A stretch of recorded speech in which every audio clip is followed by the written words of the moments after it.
Black coffee. This is the Kavoya Coffee Podcasting Network. Coffee people talking to coffee people about coffee and things coffee adjacent. This episode of Extra Shot is brought to you by Kavoya Specialty Coffee, where coffee is always a collaborative voyage. A cup of coffee, a sandwich, and you. A cozy corner, a table for two. Welcome to an Extra Shot audio blog. This is episode 16, and the topic is an update on how coffee consumer behavior has or has not changed from June 2025 to January 2026, using information from the National Coffee Association National Coffee Data Trends for the fall of 2025 and spring of 2026. Although I provide a handful of statistics here, it should be noted that I barely scratched the surface of what is available within the report.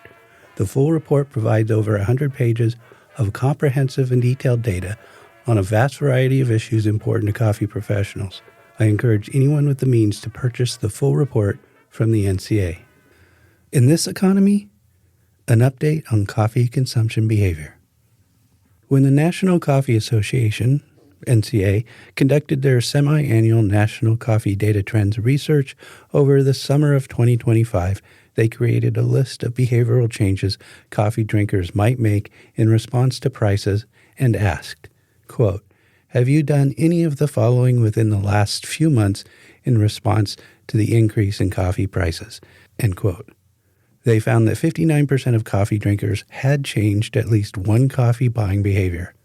They asked that question again this winter, and 61% of respondents indicated they had changed at least one coffee purchasing behavior in the last few months. Here's a list of the top 4 changes in coffee purchasing behavior, followed by the percentage of coffee drinkers indicating they engaged in that behavior, first during the summer of 2025 and then in the winter of 2026. Stocked up on coffee when I saw it was on sale, 20% versus 21%. Reduced buying coffee from cafes, coffee shops, restaurants when I'm out, 15% versus 18%. Bought coffee only when I see it on sale in stores, 15% versus 15%.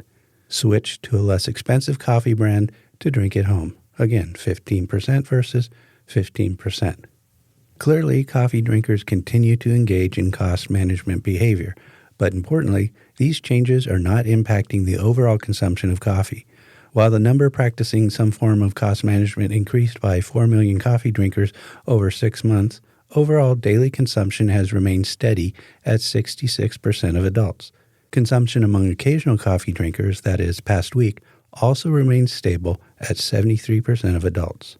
Once again, the survey results seem to confirm that coffee is an inelastic product, as individual consumption among daily coffee drinkers has remained in the neighborhood of 3 cups per day.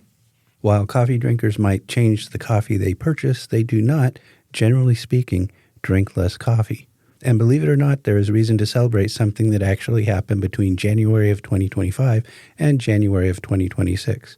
Occasional consumption, that is past week, of specialty coffee increased from 55% of the adult population to 58%.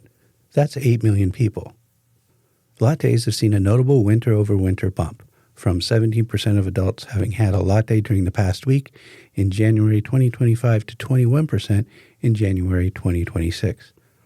Otherwise, year-over-year consumption of most coffee beverage types remains consistent, and changes seen over 6 months are largely seasonal.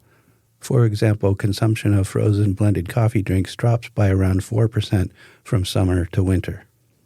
Cold coffee aside, homebrewing methods are not generally seasonal and are seeing some shifts that may be associated with higher prices.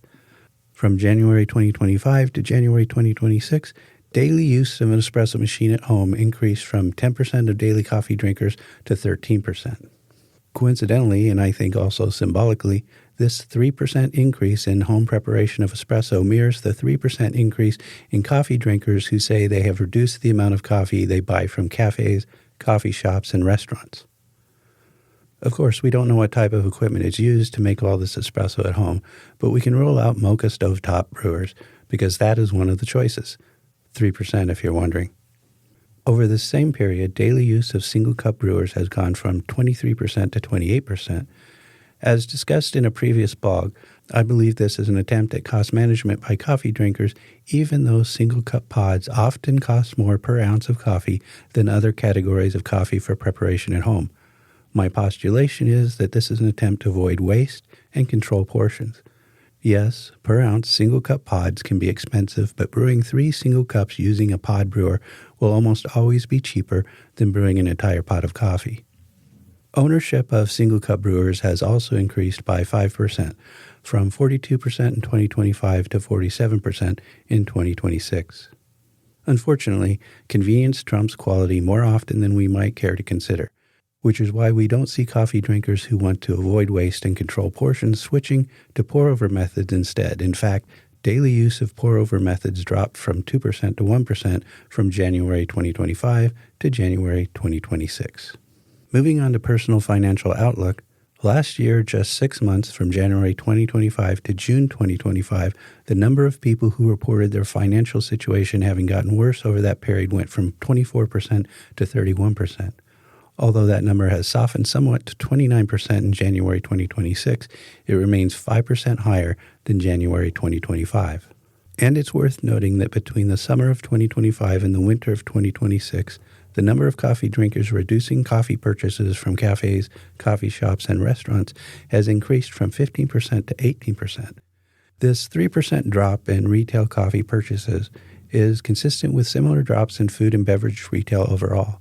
In October 2025, a survey by YouGov revealed that 37% of Americans were dining out less frequently than they had been a year before, and 83% said restaurant prices had increased noticeably.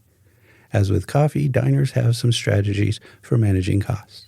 Choose cheaper restaurants, 60%. Use discounts or coupons, 53%. Order fewer items, 51%. Skip drinks, 42%. Skip desserts, 38%. Order soft drinks rather than alcoholic drinks, 14%. This is known as trading down. People still want to go out, but they want to spend less money.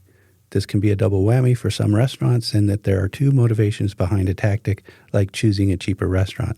First, diners just need to spend less money because not only are restaurants more expensive, everything else is more expensive too.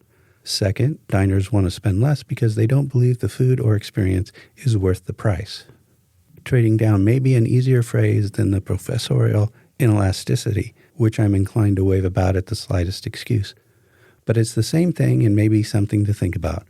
While most owners of fine dining establishments can't easily open a second family restaurant or fast casual outlet across town to capture changes in consumer behavior, most coffee roasters can bring more variety to their offerings. A cup of coffee, a sandwich, and you. A cozy corner, a table for 2. You've been listening to an Extra Shot audio blog written, read, and produced by me, Mike Ferguson.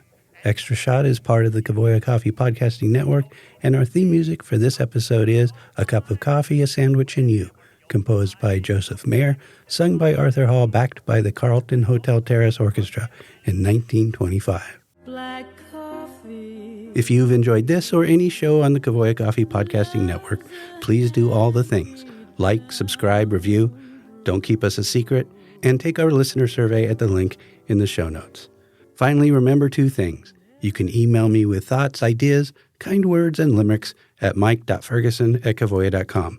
And Black Coffee is performed by the one, the only, Ella Fitzgerald. This has been a CCPN production.